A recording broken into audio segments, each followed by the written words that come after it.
Waiting, let's all stand for the pledge. Pledge allegiance to the flag of the United States of America and to the republic for which it stands, one nation, under God, indivisible, with liberty and justice for all. President Daly here. Vice President Haldane. Here. Trustee Clements here. Trustee McDonald. Here. Trustee Parr here. Thank you. Welcome. We are meeting in the library tonight due to a technical difficulty in the auditorium, and we thank Celia and her team for the quick change up. And our next Board of Education meeting will be Tuesday, March 16th, 7 p.m. in the auditorium, and the workshop topic will be the middle school detail report. And I will remind the board that we are scheduled to meet at 6 p.m. for an executive session that night to discuss tenure candidates. And a reminder to the public that anyone who is interested in Board of Education trustee seats, we have 2 seats up for election. And if you're interested, you need to get a packet, a petition packet, and you can get that from Ms. Platt, either by emailing her at cplatt@auditorium.org or stopping into the District Clerk's office. If anyone has any questions about board service, everybody here at board tables would be more than happy to share with you, answer questions, and encourage you to be a part of the board. And with that, we'll turn it over to Thank you, Ms. Daly. Again, I want to echo your comments and thank you for the quick setup with our change of location this evening, so we can continue to provide a level of insight or transparency to our community by way of this recording on very short notice. I think we're coming upon a unique, what I'll call an inflection point in our response to, current response to the COVID crisis on campus. And as you may have read, it was covered in the Durham News today that we are awaiting updated guidance from the New York State Department of Health that very well could have implications in our conversation of bringing more students back on campus before the end of the school year. So surrounding districts have announced that they're looking to bring more students back onto campus, really anytime between now and the end of spring break. And we haven't begun that dialogue yet here, but I do think it's going to be worthwhile for us to do so with no timeline attached to it, and a timeline that makes sense for us. What I just an observation that I've made is that in other communities, there's a high level of parental pressure to bring more students back in. And I think that's been tempered here really in 2 parts. Just one, we were able to bring a lot of students back and for in-person instruction sooner than most. But 2, I think we've been really deliberate in communicating to our parents and to our staff the health and safety guidelines that will be in place, how we treat a variety of circumstances that may come up on campus. And I still feel a responsibility to make sure that we're doing that if we were to make any change in our practices here. So those are things that me and the administrative team will begin to set up so we can continue to make the decisions that make the best sense for Haldane and for Haldane students and our families and our staff over the course of the next few weeks. So you'll likely see more information coming from me on that in the days and the weeks ahead. In addition to that, I just wanted to make note that we did send our consent to test students, to screen students through a rapid test process home yesterday. And we were a little delayed on that again with some weather and just getting that set up with some other things going on campus. So we did receive, as of today, 90 families had indicated their consent to test, which is great. We would like to see that number reach 800. So obviously the more students we're able to test, the better our testing process will be. And we see that as an important part of what's happening on campus. Subtle, but important part of what's happening on campus and maintaining a safe campus environment for the foreseeable future. So I just wanted to give the board an update on that. So I'll pause there to see if there's any questions as it relates to COVID management. I don't have any other updates. We're good. Okay. So to start off, 2 budget presentations this evening. We're actually going to begin with the special education budget overview. So I'll ask Tara to come forward. And as you know, Tara described some elements of this, or many elements of the special education program and PPS program during her regular program update. So I've asked Tara just to focus on an overall cost structure for an anticipated cost structure for special education leading into next school year, with some overview just to familiarize ourselves or reorient ourselves back to the structure of the department and some of the associated costs. So Tara, if you want to come on up, I think we'll just situate you there. That's fine, yeah. Oh, good here.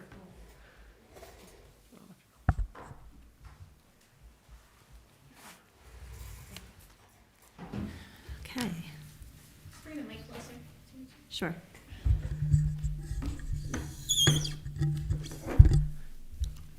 Just want to make sure I'm getting the mouse to work. Okay. Good evening, everyone. So as Dr. Benante said, I was here in January speaking to all of you about our programs, so I'll try to be brief in this presentation and not be too repetitive. But this is the overview of our budget and an outline of what pupil personnel services cover. So you can see here that within the department, it includes special education services, which is a big portion of pupil personnel services. Section 504, which is the accommodation plans for some students. School health services, home tutoring, and McKinney-Vento. I'm the McKinney-Vento liaison for the district. And just as a reminder, McKinney-Vento is the Homeless Assistance Act. So it provides supports for students who become homeless or are in temporary housing situations so that they don't have any gap in their education, so that they can continue with their schooling and their education and any services that they may be getting during that time. And this is an overview of the staff that is within the pupil personnel services department. Of course, the special education teachers, our related service providers. And when I say related service providers, I'm including speech language therapists, school psychologists, school social workers, occupational and physical therapists, our board certified behavior analyst. These are all members of our faculty that provide related services and therapies to our students. It also includes our school nurses, our school counselors, which are in the guidance department. And sorry, okay. And this is the school staff broken down by building. So a shift from last year, everything that we are doing within the special education department is all dependent on student need. So if you remember, some of you may remember we had 3 middle school special education teachers last year. We had a large number of students with IEPs enter the 9th grade this year, so we had to shift one of our special education teachers from the middle school to the high school. So it's really the only change that we've had here this year. And then this is the K through 12 shared staff. And this has not changed since last year. We still have the same number of staff. In terms of school psychologists, you see 1.6. And one of those school psychologists also acts as our CPSE chairperson, so that's the 0.6 position. Our school psychologists also do testing, and we have one school psychologist that's responsible for counseling in the middle school. So we kind of, they do overlap grade levels from K through 12, and we've arranged it in terms of their counseling needs at the different buildings. Okay. So these are our number of classified students. So Haldane services 112 students with disabilities or students with IEPs. Out of that 112, we have 11 students that are in out-of-district placements. And those out-of-district placements may include BOCEs. They may include other school districts that have programs that we do not have here at Haldane, and New York State approved private day or private residential schools. We currently have 7 classified preschool students, and this number shifts very quickly. So we have, as students turn 3 years old, they become eligible for preschool services. For some students, it's even before 3 years old, students that are already in the early intervention program. So every month we could be getting new referrals for students that are turning 3, and that number fluctuates a lot. So there's 7 as of today. There may be, more or less as the months go by in the school year. 43 students have Section 504 accommodation plans. So these are students that may need special accommodations or modifications to their program or with their testing when they're taking tests, but they do not necessarily have any special education services. So they're not in any special classes or integrated co-teaching classes on an IEP. They're just receiving their accommodations. Okay. So this is the overall budget, what was projected, and the actual spending over the last 5 years. Now, this number is our total budget, so that includes salaries, benefits, BOCEs and contracted services, materials and supplies, but it does not include PPS areas such as guidance, social work, health services, or the psychologists.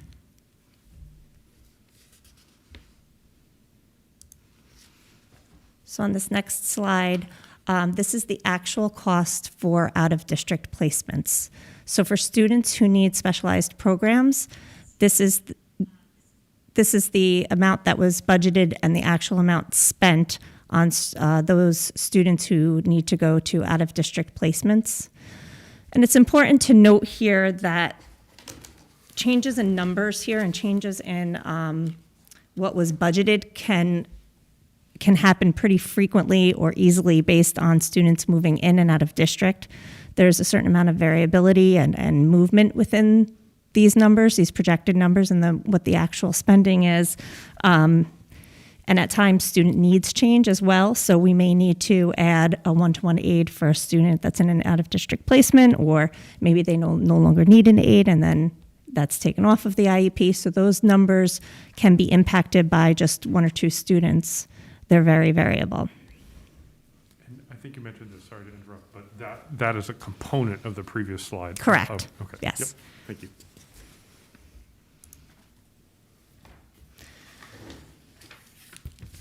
This slide represents the number of students in out-of-district programs.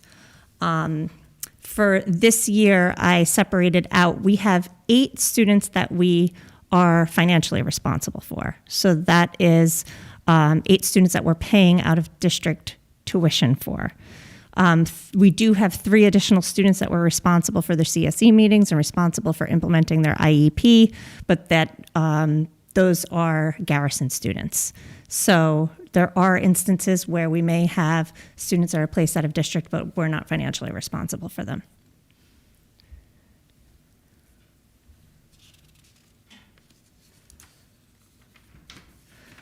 So this year I included examples of what the tuition rates are for out-of-district placements where we currently have students placed. At any time, there could be another school listed here or another program listed here based, again, on student need. So as you can see, there's quite a range of tuition costs for out-of-district placements. And on the top row there, you see Putnam Northern Westchester BOCEs, either center-based programs at their Yorktown campus or district-based programs range from $54,000 to $71,000, but that does not include aids or related services. So I listed the actual tuition rates that we're paying for some of these students once you calculate the services that those students need to progress academically.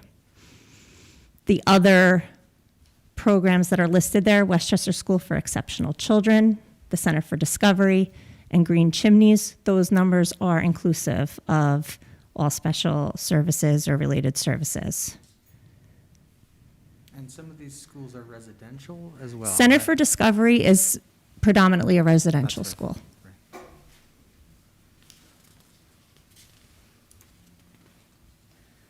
Okay, and just in terms of final thoughts, I just wanted to mention again that in a small district such as Haldane, 1 or 2 students moving into the district or out of the district or needing a change in placement can impact those budget numbers pretty significantly.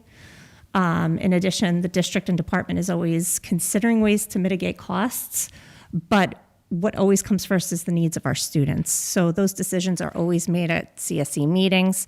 And while we are looking for ways to creatively cut costs and still meet student needs.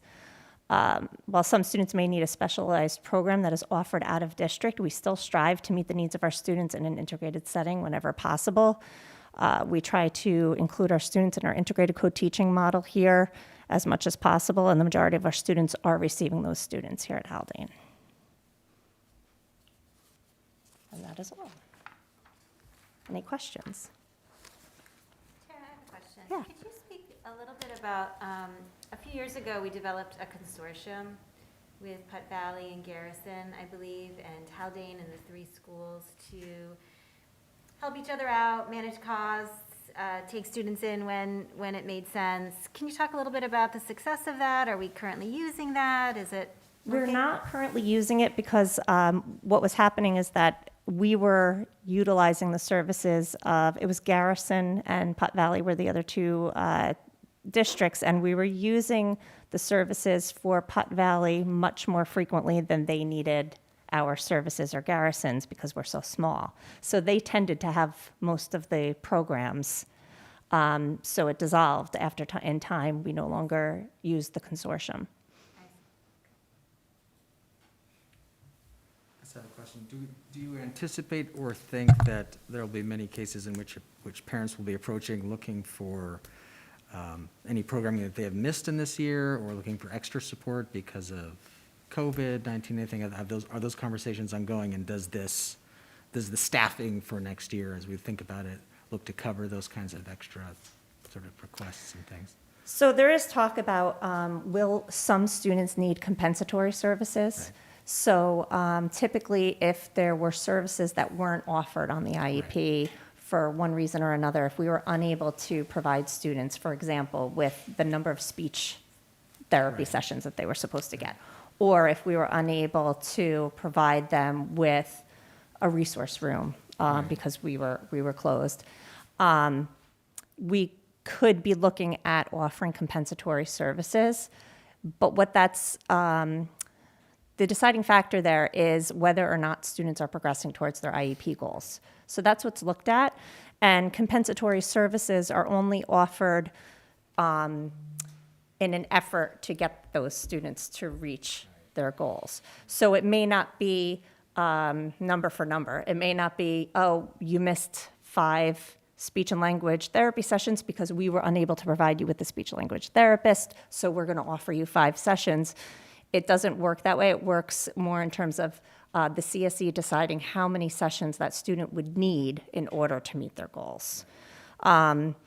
Here, we're in a really good place. I was talking to Dr. Benante about this recently because we allowed all of our students with IEPs to come on campus. So I know that in other districts, they were unable to do that because of the size of the district. So some of the districts could only offer students coming back, for example, in their special classes. So if they had students in a 12-1-1, for example, special class, or a 6-1-2, which is the ratio of students to teachers to aides, they were able to bring them back. But for example, maybe they weren't able to bring students back who only had resource room or only had an integrated co-teaching class. Here at Haldane, we were able to have students or offer students with IEPs to come back every day. So that puts us in a good position of A, having our students' needs met and their goals met on their IEPs, and B, we don't anticipate a need for very many compensatory services. One more last quick question. And so this is not the year to be considering this in general, but I think it's useful to know the information because it come up by members of the public a number of times. If there were a move to provide subject level support at the middle school level, what would be the rough increase in staff that would be required to do that? So that would be for science and social studies classes for 6th, 7th, and 8th.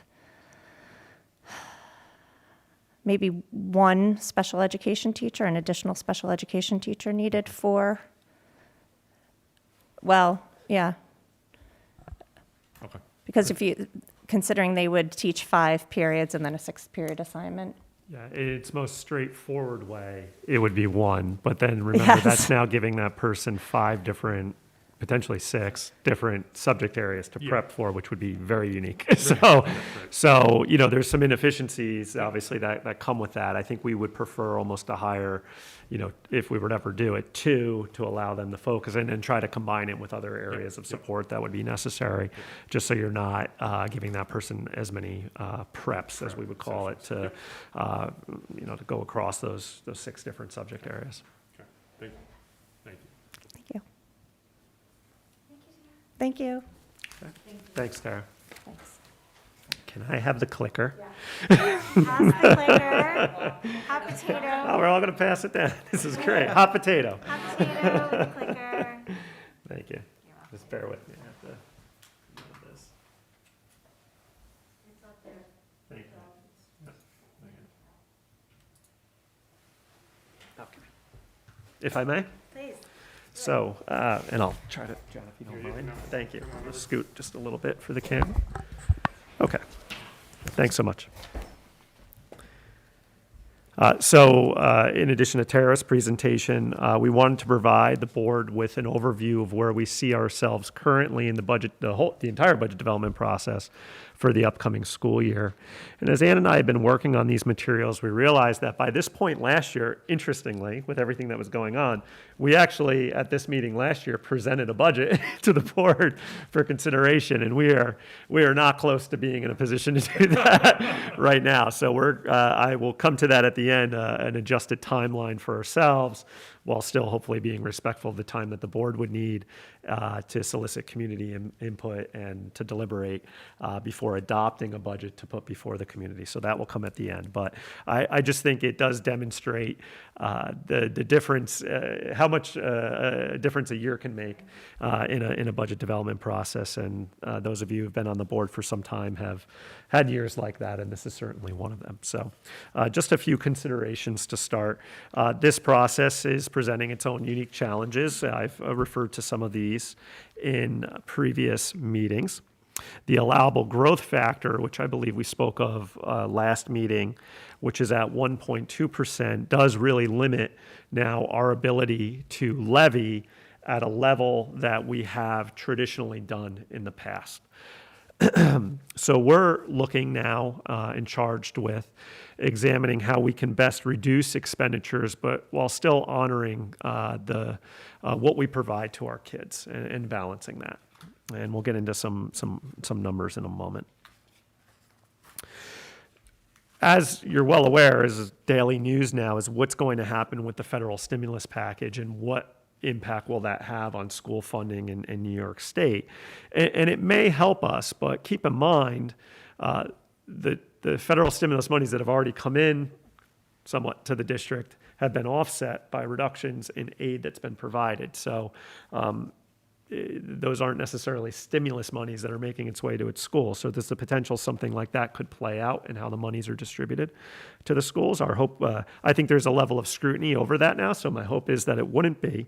But just in listening to some reports from this weekend, there's the high probability that these monies are going to be earmarked for certain things. And those needs may not line up with what our needs are, or I should say those earmarks may not line up with what our needs are. So that may not necessarily help us. And we can't really rely, we're at the point where we can't rely on that figure or whatever those figures are going to be in holding up or in that can't prevent us from moving forward with the budget development process with what we know now. The timeline is too short. We need to proceed as if with some assumptions in mind, and I'll point those out as we go through this evening. So when we spoke back in late December or early January, we discussed the parameters for budget development. The board has, I think, realized the need to levy up to the levy limit, or develop a budget up to the levy limit. Obviously, we're trying to keep the main thing, as I've said before, in focusing on our coherence plan and our objectives for our students and other program areas. And, played with the wording here because I heard the feedback from the board. A previous parameter that we've established is to maintain all existing programs, but I heard clearly from the board, we don't want that to be a limitation within the budget development process. So I think a better way to frame this is to consider program decisions through the lens of what Haldane students may need to realize the district's mission. So that allows us on an administrative end to adjust or adapt or re-examine program areas if we think that it's going to best help our students reach the Haldane essentials or other goals that they may have for post-Haldane life, whether that be secondary studies or career.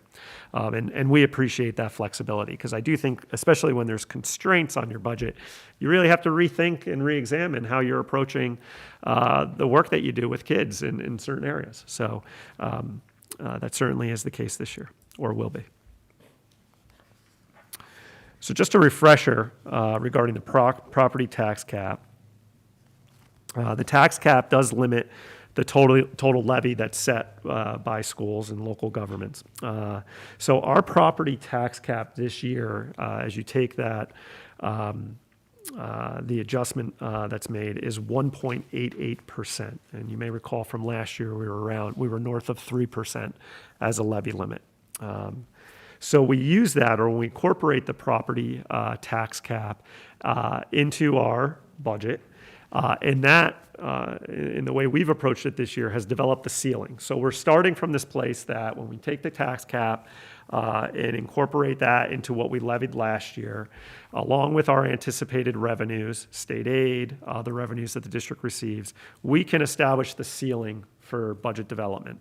And let's work now from that ceiling to what we know we can actually, what we know about our expenses and where those expenses are. So I just want to illustrate that in the next few slides. So we have our total budget from the 2020-2021 school year. It was $25.2 million. And we know going into the 21-22 school year that our total budget will be $25.6 million. And again, that's the ceiling that I'm referring to. That reflects a budget-to-budget increase of $390,000. And as you work your way down, a levy increase of approximately $386,000, which would be a 1.88% levy increase. So again, this would be the ceiling for us in budget development.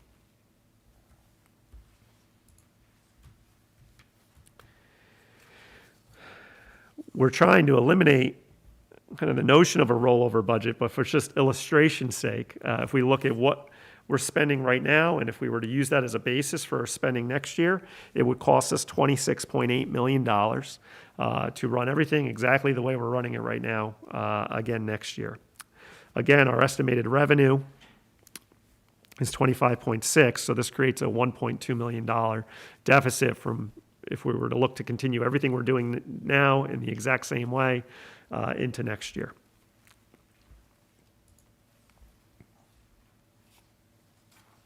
And again, just to summarize our revenue, we receive about, or scheduled to receive about $3 million in state aid. And again, this is already based on assumption. Our aid estimate is already based on an assumption that New York State's going to receive $6 billion in federal aid in the stimulus package that has not yet passed. So that's another key part of all this. Some folks are saying, well, you're going to get more stimulus money. This is already incorporating a certain level of stimulus funding into our aid estimates. Other revenue at $800,000, again, tuition that we draw mostly from Garrison for the students that come to us. We've maintained a fairly consistent level of fund balance. I also think this is a really important note that we is easily lost sight of. But in each year's budget development, that helps us offset any potential deficit that we may have. Some districts set this right at zero from the start and then work from there in their budget development process. We have applied around the same amount each year in budget development. And again, we have a certain amount of reserve funding that we can apply along with the levy that's estimated to be at $20.9 million. So as a school district that is not as dependent on state aid as other districts, it's all relative, obviously, but even if we were to get additional aid from the state, it's not going to be at the same, at a very high level, because we're already starting from a place of a relatively low level of state aid support. So the more federal monies that come in, I just think the higher potential for those monies to go to higher needs districts. We are not, in comparison, considered to be a high needs district. So that's where that levy limit factor is going to impact us in districts that are more dependent on the local tax levy more so than it may impact another district that is less dependent on levy and more dependent on state aid. So there's a yin and a yang to that each year. So we've begun to examine areas for cost reduction and savings for the upcoming school year. Just on a very preliminary basis, there's usually some things that stand out right away that we can say, okay, these are adjustments that we can make to further offset our deficit. And there are a few that have come up this year already in preparation for next year under debt consolidation, program consolidation, and then other savings that we would expect to incur through staff turnover. And I just want to speak to those for a moment here. We had a mid-year retirement this year.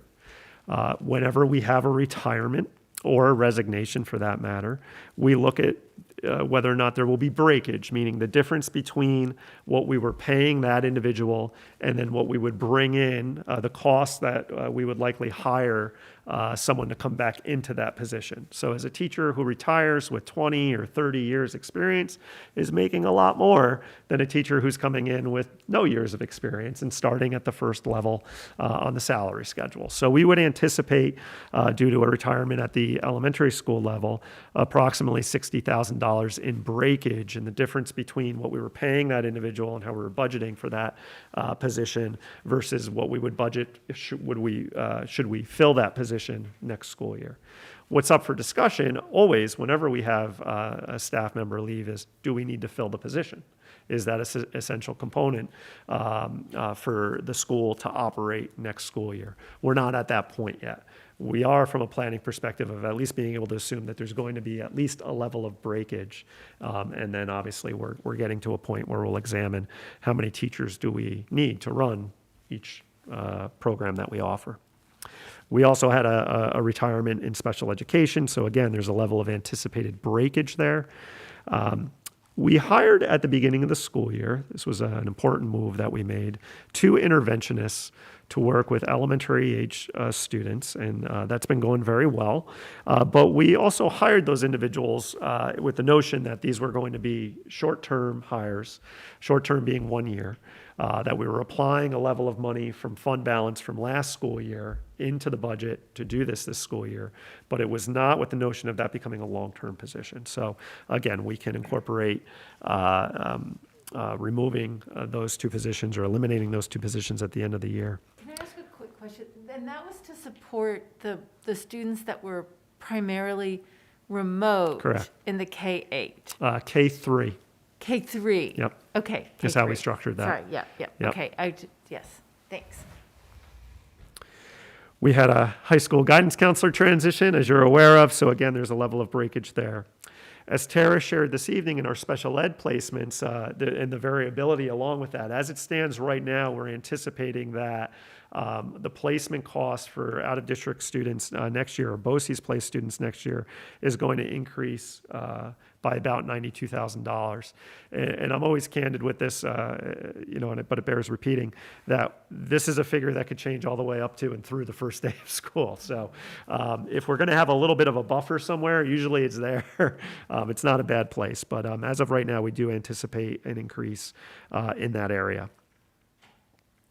every year we go back through line by line in the budget just to see if there's areas that we can make further adjustments. So we've realized already that we budget at a level that we don't need to maintain for credits that our teachers would accrue and that we would pay out for credits that our teachers accrue through professional learning.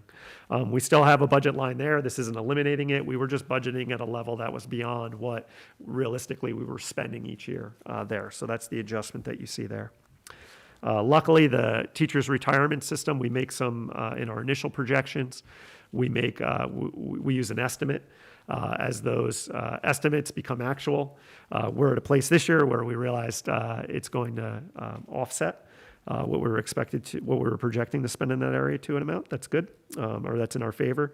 And then, as Anna's mentioned, we've refinanced some debt that has allowed us to save, or will allow us to save some additional money into next school year. So with all of these adjustments initially made, and again, I consider these very surface level, they're not controversial, or shouldn't be, I guess. That's $364,000, again, that comes off of what we were, of our deficit that we were anticipating would all things remain the same. So we're at a point, and the mindset is the budget we have developed in process right now would cost the district $26.5 million. Our target budget is $25.6 million. So it's around $840,000 deficit, for lack of a better term, that we need to address through the development process over these next few weeks. Now, just a figure that I like to share with the board, because I think it's important in our demonstration to the community that we always are demonstrating that we're balancing academic excellence, program excellence, and being really mindful about what we're trying to create for our students against cost, because people pay a lot of money to fund our school district. So in years past, I've demonstrated this as a county-wide figure. But, as I continue to tweak and modify, I say, we're really not like Carmel. We're really not like Mayapack. Those districts in Brewster, those districts profile very differently than us. We're similar to Putt Valley in some ways. But there's other districts that we profile in terms of our district enrollment, in terms of the number of low-income students who attend our schools, as well as a figure I'll use sometimes, the combined wealth ratio, meaning the relative wealth in the community as a point of comparison. And the state collects this information. And, you'll never get it where it's apples to apples. You're just trying to generalize to a point where you're looking at districts that are similar to yours.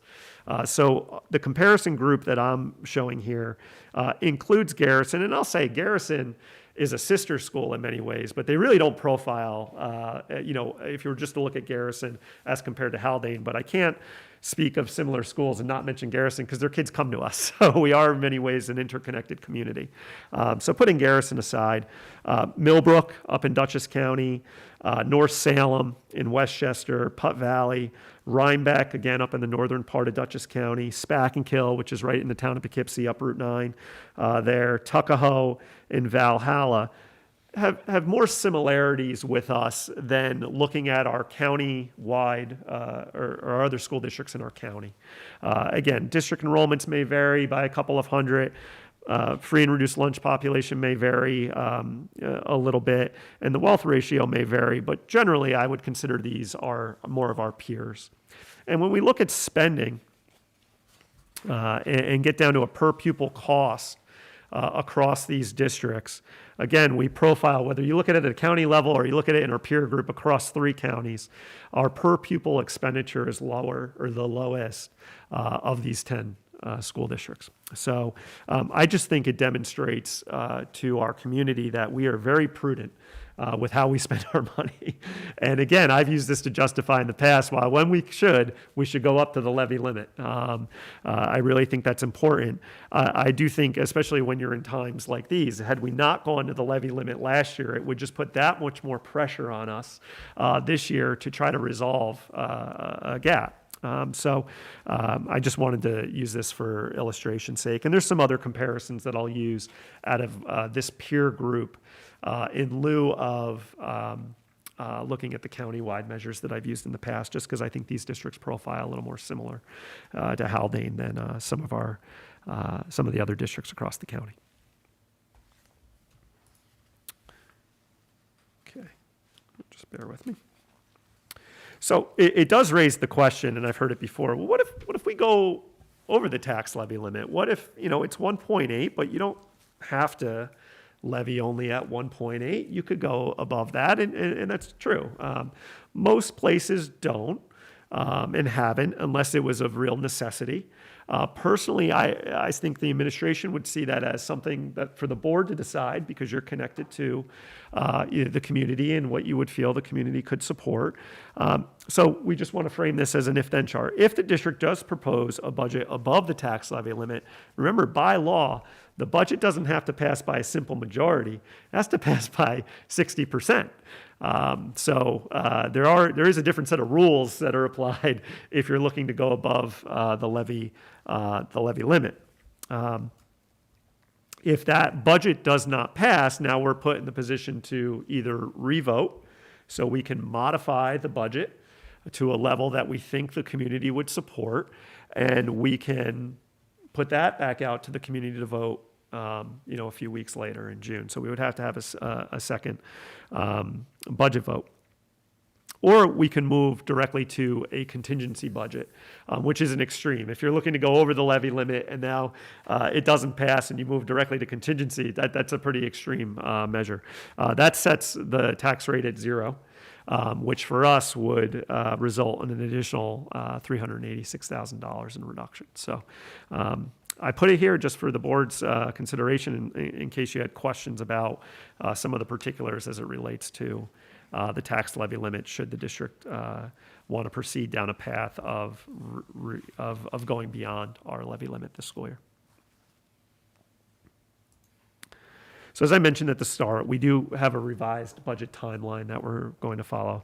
First of all, from just a business perspective, on March 16th, we do our pre-budget hearing where we establish the annual meeting and some particulars related to that. So that's currently on the calendar. There's no reason why we can't do that at our next meeting. The administration, in lieu of obviously presenting a budget for the board's consideration tonight, we're targeting April 6th as the date that we would present a budget recommendation to the board for your consideration, using meetings between now and then to keep you apprised of what's going on in budget development. So we'd like to provide you with as much information prior to April 6th, so there's no surprises. But again, we are on a bit of a shortened timeline here. We don't know what's going to play out with additional state monies. So there may be the need, I think as Margaret mentioned at our last meeting, we may need to consider having a meeting in between just to keep you fully apprised of what's going on and to get your feedback, quite honestly. So we've used April 13th as well as another special meeting date if needed. We've put that in. April 20th is the date the board needs to be mindful of because that is the date that we have to adopt a budget to provide enough notice to our community as it relates to the details of it.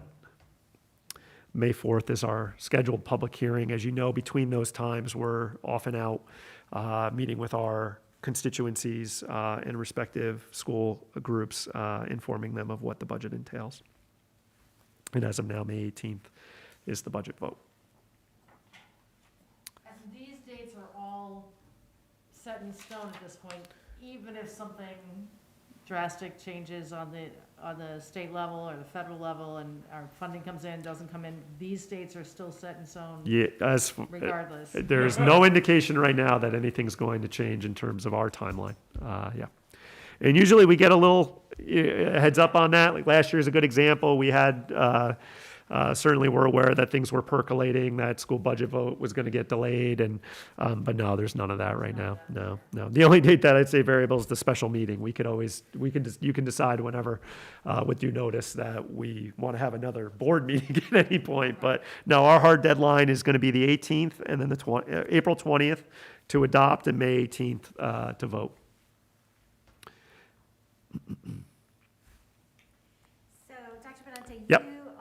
are opening this up for questions. Yes, from the yes, board so at that's, this point. But also this, this is the first time really that the full board is seeing all of this data. So you're not looking for, brainstorming from the No, board about no. like what to cut or what not No. to cut. That's not what this discussion is. Nope. This is just questions about the information that's been The presented. information that's presented, obviously, it's, it's open floor at this point, so thank you, Jen. Yeah.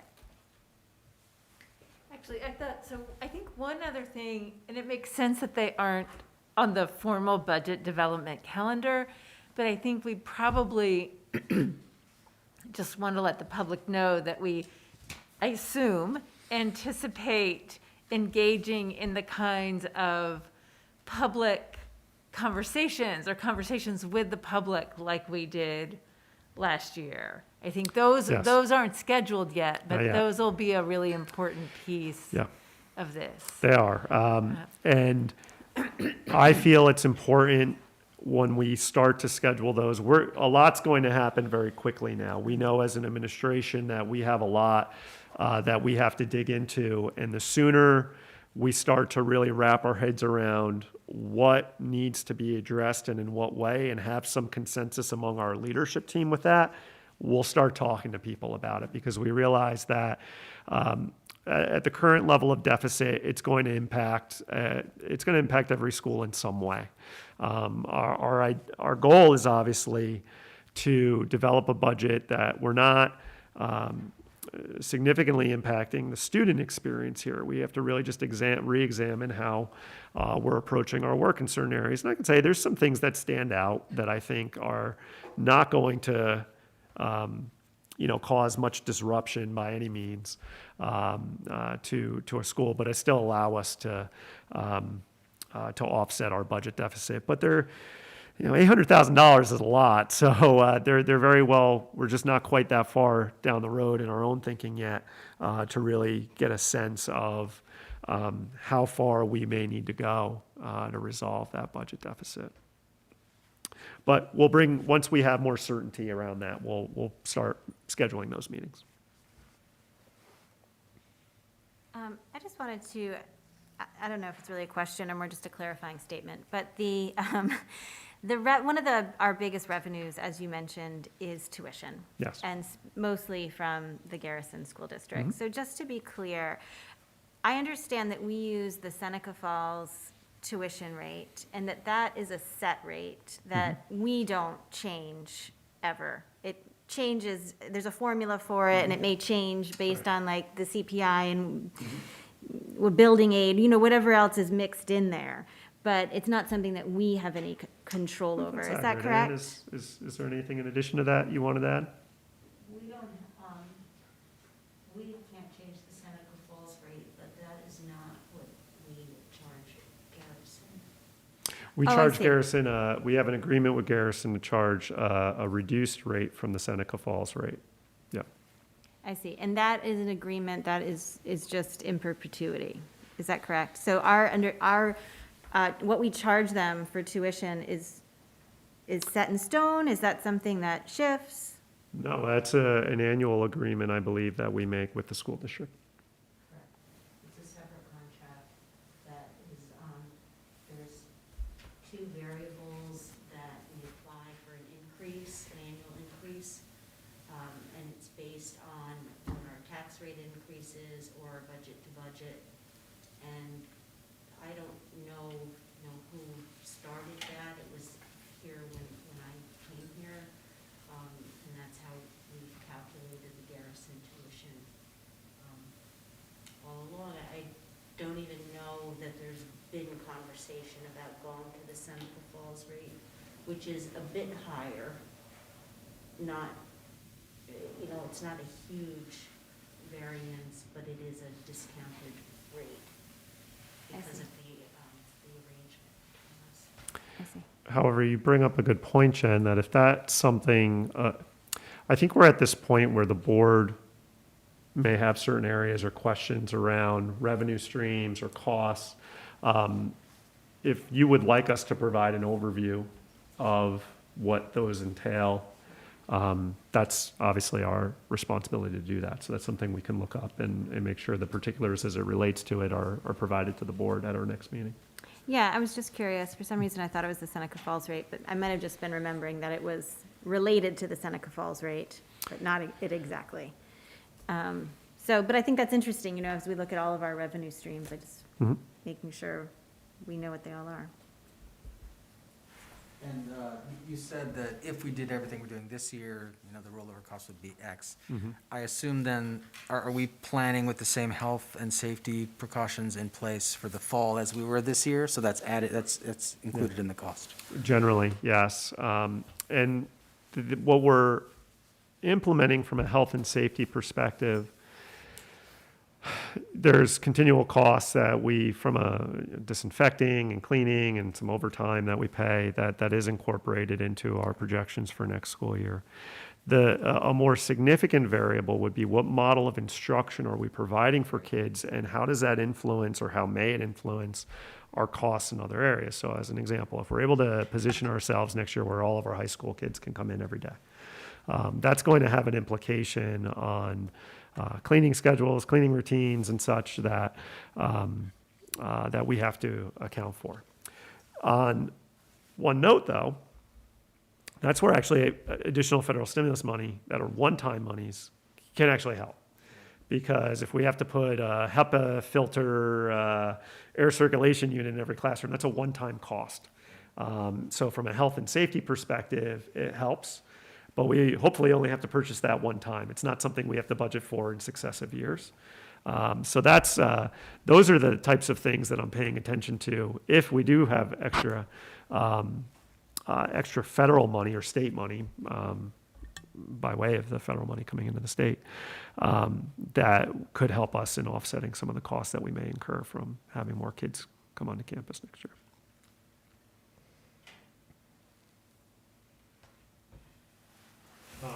Just a very quick observation, which was, if we had the same per student as just the next person in line, not the top, just the next person in line, Fine. that would be another $800,000. So that's, We think alike when it comes to that. no, It's I true. knew you were there. It's true.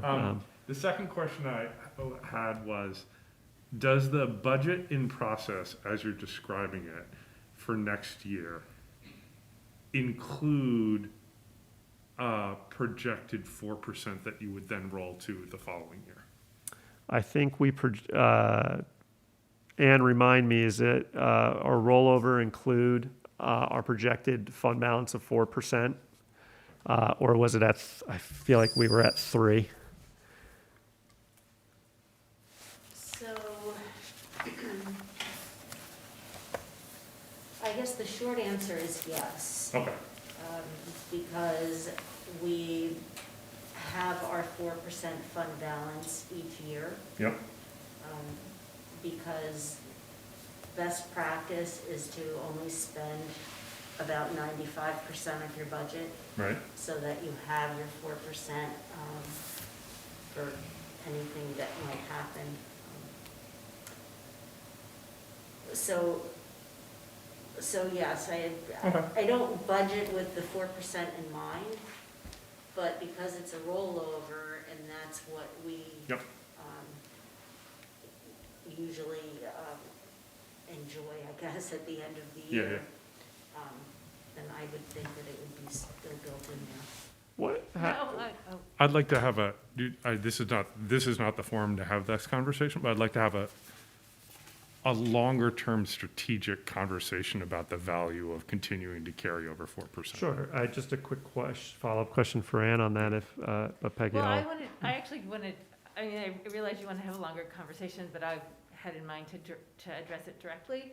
In a school district this small, I think that 4% fund balance is extremely important for the kinds of reasons that Tara laid out in her conversation, that you can have a student with special needs come into the district and you can immediately incur $100,000 cost, or something like what happened with COVID last year, these unanticipated these unanticipated needs. So anyway, I understand that you want to have a longer conversation, but I was about to just say that anyway. I totally agree with you don't want a budget to spend everything, but I think in a situation where CPI has been artificially deflated this past year, given frankly the fact that so many people were out of jobs and there wasn't any inflation, so right, and therefore our tax levy is reduced. And I understand the unexpected, your one-time bumps. I'd like to, if there were a time to consider, rather than making programmatic cuts, if there were a time to consider using some of our rainy day fund, I think this would be a good time to consider that. Now, and can you describe, we talked about this at one point together. What if we were to say that we were only going to carry a 2% balance into next year's budget? I thought we got, you at one point explained to me what that could create in the following year when we're developing a budget a year later. Or am I misremembering? I think that our discussion had to do with the $645,000 appropriated fund balance. Yes. That's in addition to the 4% that we have, and, you know, every year I get on my soapbox and I say that I want to reduce that. And that's a revenue plug that luckily we haven't tapped into. But knowing that if in any one year your fund balance, your available fund balance, which includes your unappropriated 4% and your appropriated 645,000 drop below, you've used it. And that's like a savings account. Once you use it, it doesn't get replenished because it's a non-recurring revenue. So if you drop to the 2%, even, you know, you keep the 645,000 intact, and you drop from 4% to 2, then it's gone. So you'd have to, you know, have a multi-year plan, because then you've reduced your budget. You're using perhaps 97% of your budget. I would describe it as being in a red zone. That would be danger, because $800,000 in the grand scheme of things, if something were to happen, isn't a lot of money. So, and then how would you get that back? Because the plan doesn't appear that we're going to be getting more state aid anytime soon. We're already owed, you know, if we were on that formula for foundation aid, we're $6 million behind on that. That's, you know, that's not gonna, realistically, not gonna come to us. So, totally, I'd love to see something on paper. Just like implication, like, I understand we carry 4, I understand we have 3, right? We got 7 carry, what do we do? Like, how do we think about that? It sounds like maybe a follow-up at our next meeting, or even just in a Friday report, that the board might want to see some accounting of our reserves, exactly what do we have in there, what different reserves do we have, right? Because there are different reserves that we can use for different things. Which ones do we need voter approval for? Which ones do we not? And what happens if we use the 4%? You know, just that's a very good. if we could have a little like reserves review. It sounds like this year might be a good year to have that review. And then if then, like the chart before. I think the point you bring up, Ann, is a very good one. Like, my understanding of, I would love to, so if anything is used, what's the opportunity, or is there any, to rebuild it? Is it like a piggy bank where you put money back, you use it one year and you put money back? Like, you don't need to tell me now, but like, how does, because we do end up, never mind, I won't, like, we do end.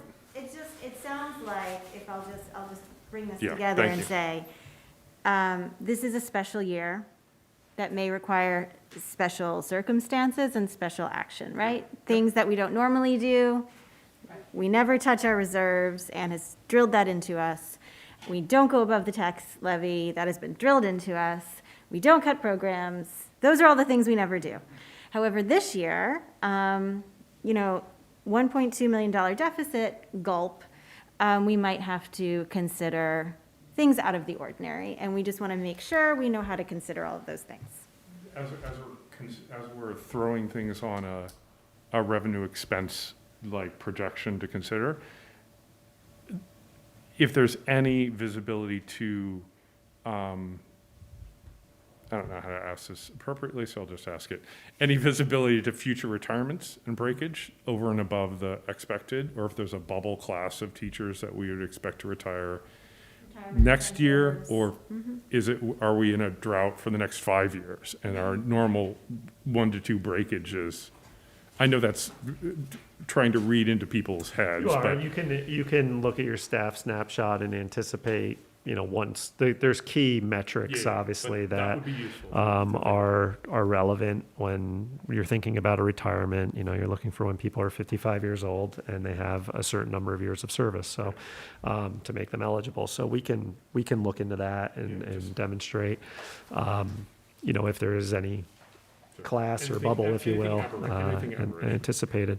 The retirement incentive piece, that would come more from the state. Again, we could put something out there, but it wouldn't even compare to what the state could offer in terms of either, and there are some bills that are out there that are attached to this, allowing individuals who are not yet 55 the ability to retire in the system, because you can until you're 55.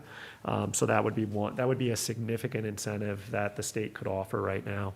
And one of our local legislators has a bill proposing just that. And, if there were ever a time, now would really be a good time to do that, because I think there's a lot of folks who are stressed and, ready to maybe perhaps move on to what's next for them in their That's lives. how I don't know for Haldane, I just mean in general. That's how my dad retired from yeah. the federal government. Yeah. They put an early buyout Yeah, package, and he was yeah, like, so- I'll take one. Yeah, now would be a time for that. So that obviously is a little more outside of our control. Yep. But I think we have some good, what I've heard from the board, the fund balance discussion is something that we'll try our best to illustrate the dynamic, that if we do this, then this is what the board has to be prepared to consider may occur, how shifting that allocation influences the budget and accounting of our reserves as well, and then the follow-up item just on the Garrison contract, which I want to make sure the board has accurate information.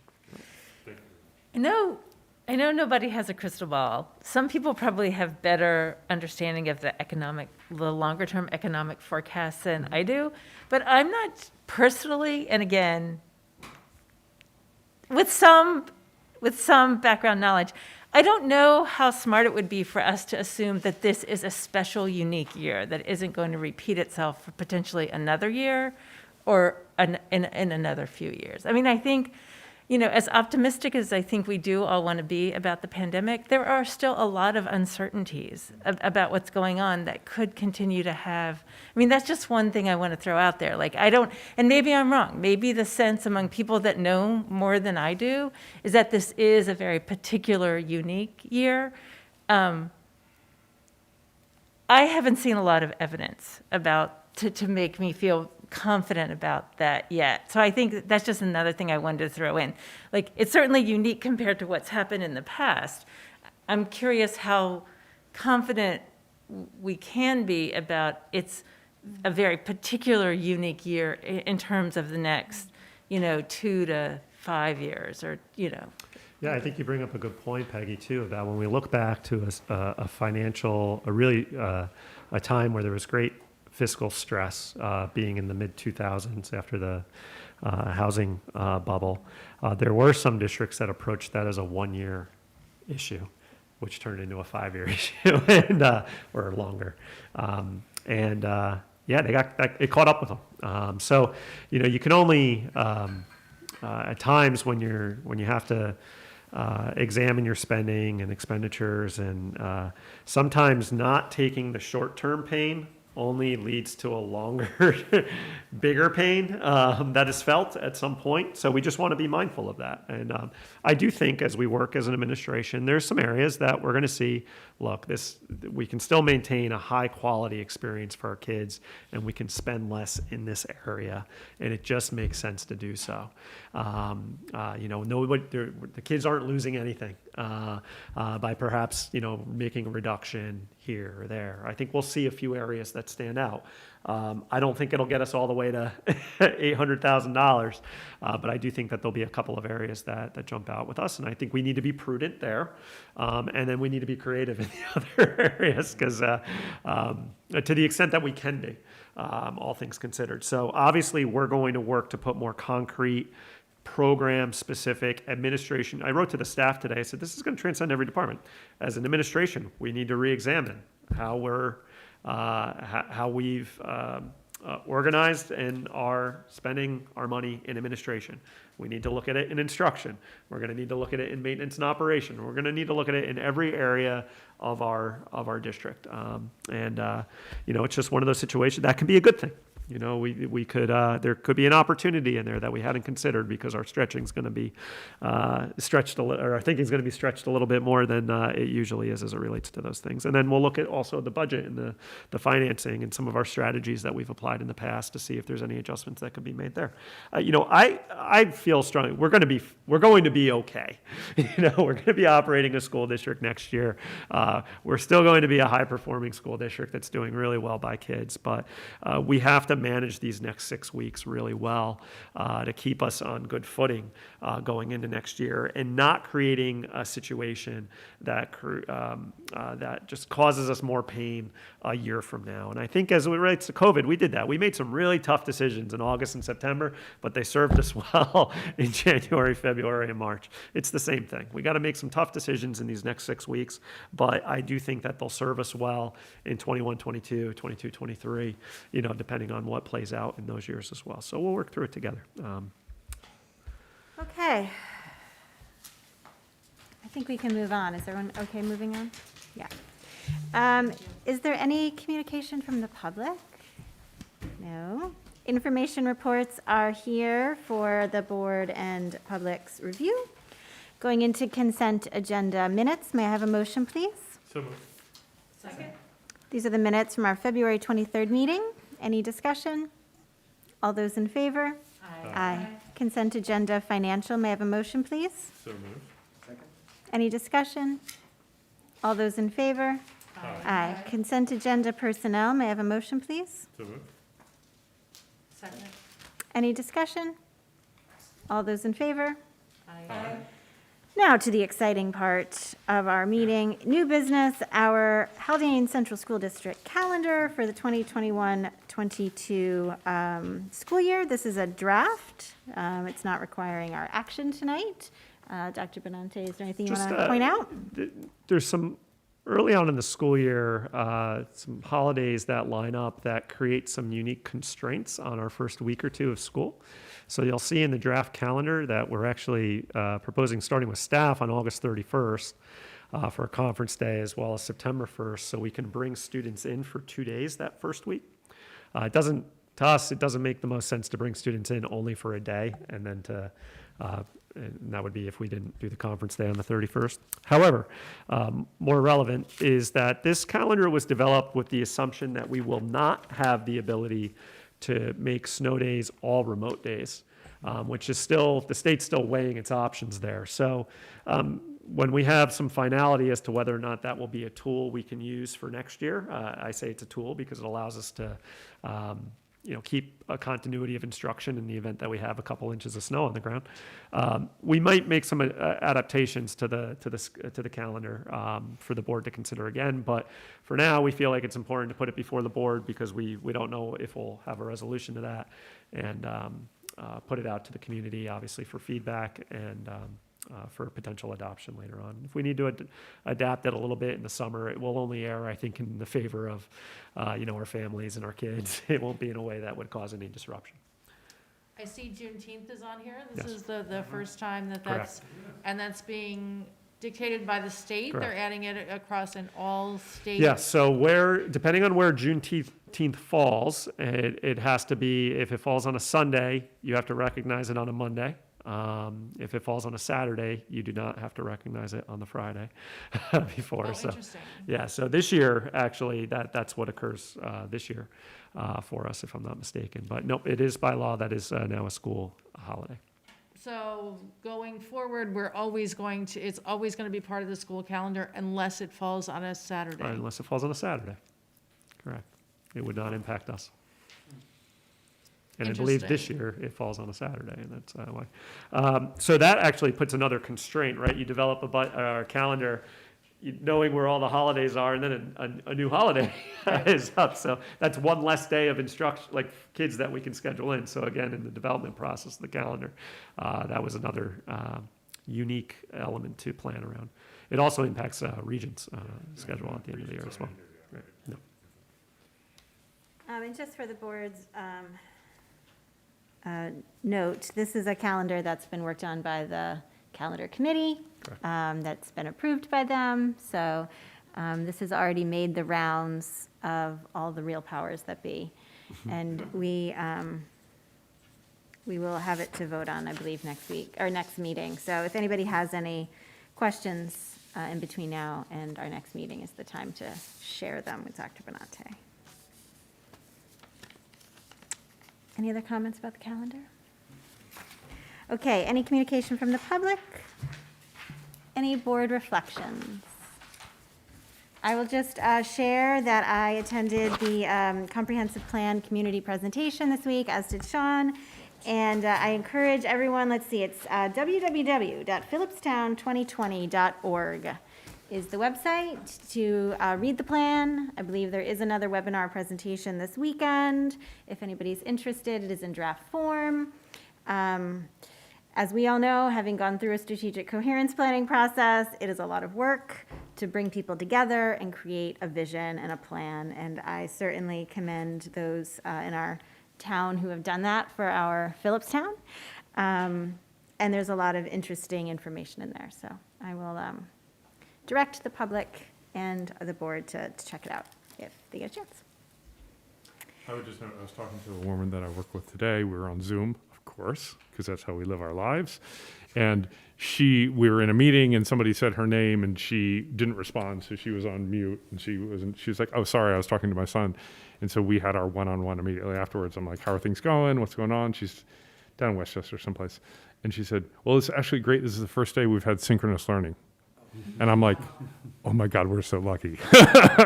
and he's at home too. He's in 2 days and he's home 2 days. And I'm like, it's just fantastic. It's a real commendation to the entire district. So Thanks. Dr. Benante, any final thoughts to share? No final thoughts. Thank you. Thanks, everybody, for your patience and flexibility this evening.